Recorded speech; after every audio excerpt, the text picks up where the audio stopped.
రాష్ట్రంలో కేంద్రంలో అధికార పార్టీలు ఓట్ల చోరీకి పాల్పడుతున్నాయని బీఆర్ఎస్ ప్రధాన కార్యదర్శి ఆర్ఎస్ ప్రవీణ్ కుమార్ ఆరోపించారు. సూర్యాపేట జిల్లా కోదాడలో జరిగిన ఒక కార్యక్రమంలో ఆయన ఈ వ్యాఖ్యలు చేశారు.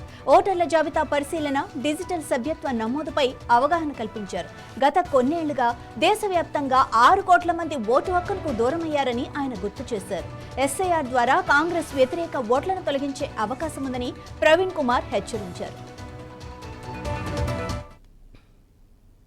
వ్యతిరేక పార్టీ నిరుద్యోగుల ఓట్లతోని గద్దెనెక్కిన పార్టీ, మొదటి సంవత్సరంలోనే 2 లక్షల ఉద్యోగాలు ఇస్తామన్న పార్టీ, పట్టుమని మరి 20,000 ఉద్యోగాలు కూడా ఇవ్వని పార్టీ ఈరోజు ఉద్యోగ అవకాశాలు వచ్చే ప్రతి అవకాశాన్ని కూడా ప్రతి దాన్ని కూడా వాళ్ళు నాశనం చేస్తూ ఉన్నారు. అందుకొరకు దిల్సుఖ్నగర్లో, అశోక్ నగర్లో ప్రతిరోజు ఉద్యోగస్తులు నిరుద్యోగులు రోడ్లు ఎక్కుతూనే ఉన్నారు.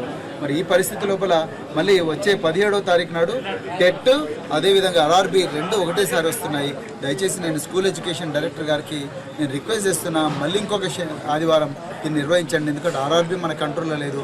కేంద్రంలో ఉండే బీజేపీకి తెలంగాణ ప్రజల ఆకాంక్షల మీద ఏమాత్రం సోయలేదు.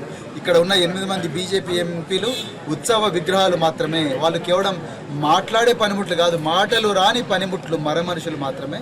అందుకని వాళ్ళతో నేను కాదు, లేకపోతే RRB ఎగ్జామ్ అయినా పోస్ట్ పోన్ అయి ఉండేది.